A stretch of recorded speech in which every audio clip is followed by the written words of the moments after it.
Alright, so we're going to use our momentum specifically. We're going to use the fact that momentum, the change in momentum in time, is equivalent to the force. And what we're going to do is we're going to look at a common thing that gets looked at, which is a tennis ball or a tennis racket.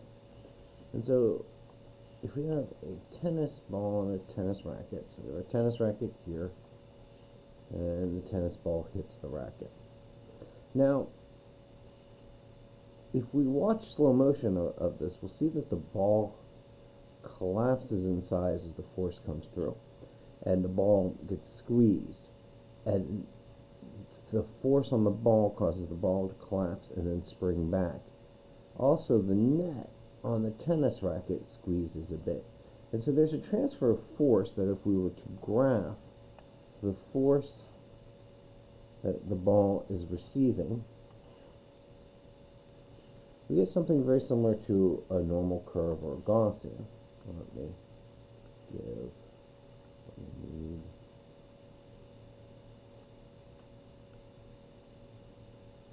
And we have some force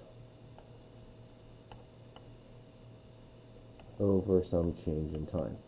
And this is the time that the ball is in contact with the racket.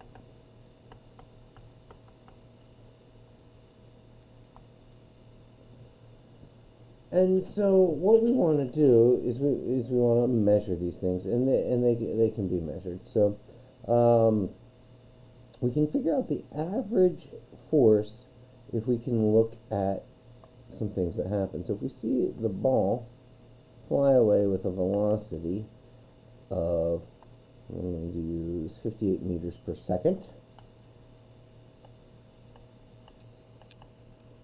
So we see the tennis ball flying away with a velocity of 58 meters per second. And we know that the contact time when viewing this, let me see, is 5 milliseconds. And so the time that the ball is under contact is 5 times 10 to the negative third seconds, or 5 milliseconds. And the mass of the ball is going to be 0.057 kilograms. I have that right? Yep, 0.057 kilograms. And so this is a 209 kilometer per hour serve. Venus Williams was clocked at doing this. And so we can actually figure out the force required to do this. And that force is being applied by arm muscle strength. And so we can say that the force is the change in momentum over time. Well, before the ball is hit, its momentum is 0. So we'll start with the initial momentum of this system is going to be 0. The ball starts at 0. Initial momentum is the mass of the ball times its initial velocity. The final momentum is the mass of the ball times its final velocity. So we put these together, and the change in momentum is the mass times the difference in velocities. Right? The change in momentum is because it has the same mass term, we're not losing any mass.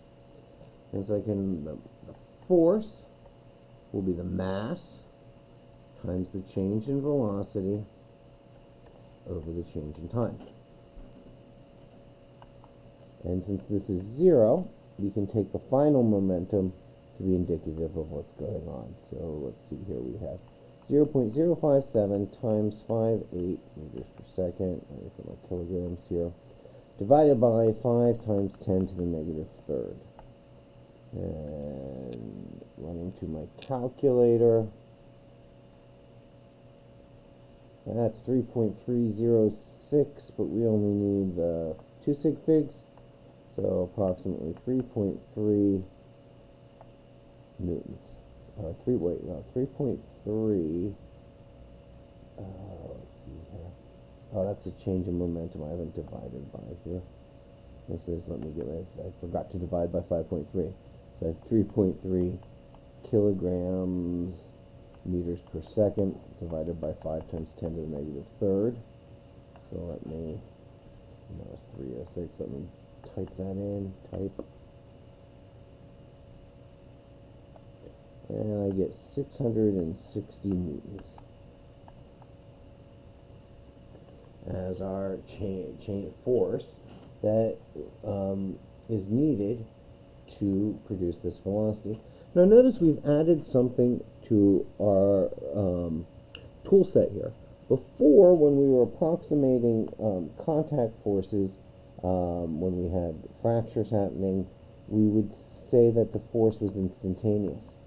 Now we're going to be able to look at, when we go back looking at some of our bone breaking fractures that we had before, we can look at the time that this force interacts on, and we can talk about the average force happening on that time. Because what's going to happen is there's going to be a peak force, and then there's going to be an average, which is the sum of all the forces, or the area under the curve, divided by the time it comes on. And so there's a total force, and then there's the peak force and the average force. And momentum gives us a tool by rewriting Newton's second law to let us look at this. And so this is a good example of Newton's second law and the momentum of a system and the change of a system.